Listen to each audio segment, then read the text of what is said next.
Okay guys, thought I'd make a video on the ultimate shit hit the fan WROL type firearm, or handgun anyway. Now, before I start, this is my opinion, obviously. Okay, I like to use comparison to chili. Every guy makes chili differently. This is my recipe. I'm going to go over why I picked this gun, this model, this caliber, why I've done certain modifications to it. And maybe you'll learn something. And you guys leave comments all the time. A lot of times I learn stuff off of y'all. Anyway, let me get into it. First off, let me just say, I'm not saying Glock is the way to go because I've got a Glock. Alright? I went out and I got a Glock because I thought it was the best way to go. Do I have other guns? Yeah. I mean, you guys have seen, look at this here. HK USP 45. Right? It's a higher end gun. This sucker cost me double what this did. And that was before any modifications. It's my favorite gun. However, I'm taking this guy. I'm going to go over that why. Is this reliable? Absolutely. I mean, you look at Navy SEALs, Special Forces and shit. They're coming out of salt water and mud and all kinds of, other shit. Cold, hot. I mean, this is what those guys carry. There'll be some Glocks out there, some SIGs, some 1911s, and of course HK. But HK is heavily used with Special Forces. But I'm still taking this. And I want to go over why. First off, let's start with the caliber. Okay, Glock 17, so 9mm, obviously. I used to believe that 9, 40, and 45 were all popular calibers. However, because of the ammo shortage, I learned that 9 is much, much, much, much more popular. I mean, look at 40 and 45. It took, weeks, almost, a couple months before it disappeared off the shelf. So let's just go with the crazy scenario that I don't believe in, but, for argument's sake, let's just say that fucking zombie apocalypse. Well, if that was to happen, what are you going to find in your neighbor's house? What can you find in his house? What can you buy, barter, or trade? Well, odds are he'd have 9, right? You can't trade anything from him for magic beans because he doesn't have magic beans. But there'd be good odds that he's got 9mm. So you want to have 9mm so you can replenish ammunition. Don't worry about getting a caliber, a gun that you can find ammo right now. Just wait till it's over with. That's stupid. Watch the last video I did on should you buy a 9mm or another caliber, and you'll get a little bit more into that. But anyway, 9mm, I chose that caliber because of the popularity of the round. Extreme popularity of the round. Now, why'd I go with Glock? Well, first off, it's a reliable gun.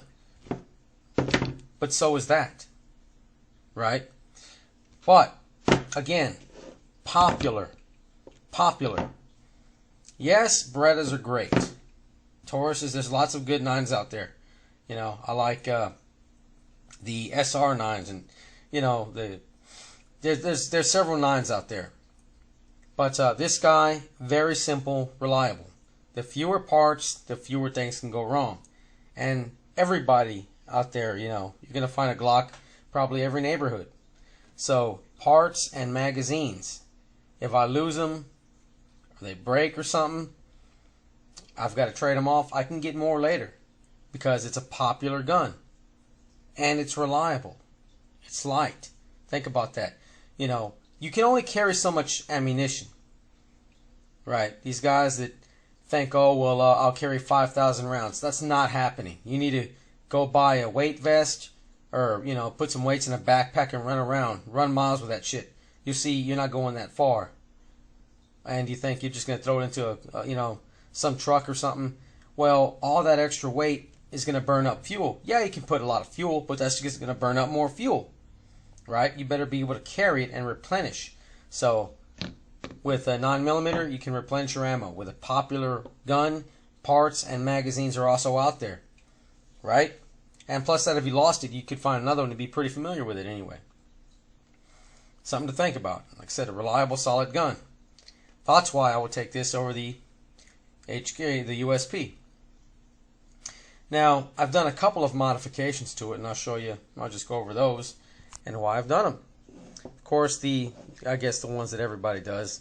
Extended magazine release. Why? I've got smaller hands, so I had to basically kind of hop the gun in my hand, push the button, get a magazine in there, kind of throw it back and forth. And I'm sure a lot of y'all know what I'm talking about. Well, it's not so bad now, right? I don't have to move the gun that much to eject the magazine. The slide release. I didn't really give it a fair chance, but I'm glad I changed it anyway. I didn't like the flat one. When I bought the gun, that day I went and bought these parts. Came in, I swapped it out right away. And I tell you, this little notch there really helps out. I don't know if the other one would have grown on me or not. I don't know. I didn't give it a fair chance. But I'm glad I did that. And the last thing, and I know I'm going to get shit for it because no one's going to listen to what I'm saying, probably. They're just going to, oh, that's stupid, you shouldn't have done that. Well, I'll go into something else. First off, why'd I go with the Gen 4? Well, after hearing the problems with the new Gen 4s, I looked into it. I found out that it was the extractor, not the recoil spring. They used mold injection, I forget what MIM extractors. And they weren't Glock factory, so there was problems. So they sent out weaker springs to compensate, to try to fix the problem. You can switch out the spring. It's part of a field strip. You'd have to have every gun sent in for the extractor. So that's why that happened. The Gen 3s had the same problem. The extractors caused a lot of problems. They went back to their own extractors. So that issue was gone. It didn't matter if I got a 3 or 4. The problem was solved. Right? And anyway, now I'll bust in and show you something.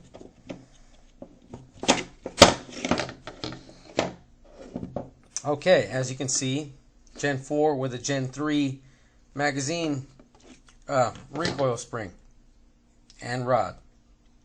Yeah, I just said that the problem was solved. Why did I do that? Well, this gun can now take Glock Gen 1, 2, and 3 recoil springs, right?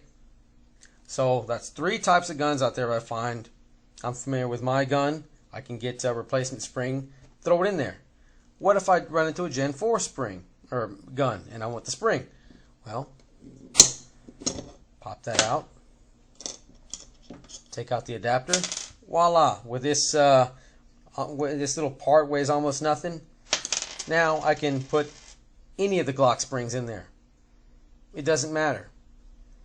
So it's a common gun, and now I can use any Glock 17 recoil spring. This spring sees a lot of abuse. A lot of abuse. And yes, it's steel too, so I doubt I need it, but if I do, it's right there. That's the whole idea of thinking ahead, right? Anyway, you guys let me know what you think. You know, please feel free to leave comments. I learn a lot from you guys. Stuff I don't even think about. And hopefully you learned something from me. If you like this, hey, sub me, guys. Really wasn't my intent at first, but I noticed a lot of videos that I want to see on YouTube are not there. So I just figure I'll make them myself. Anyway, leave your comments, and y'all have a good one.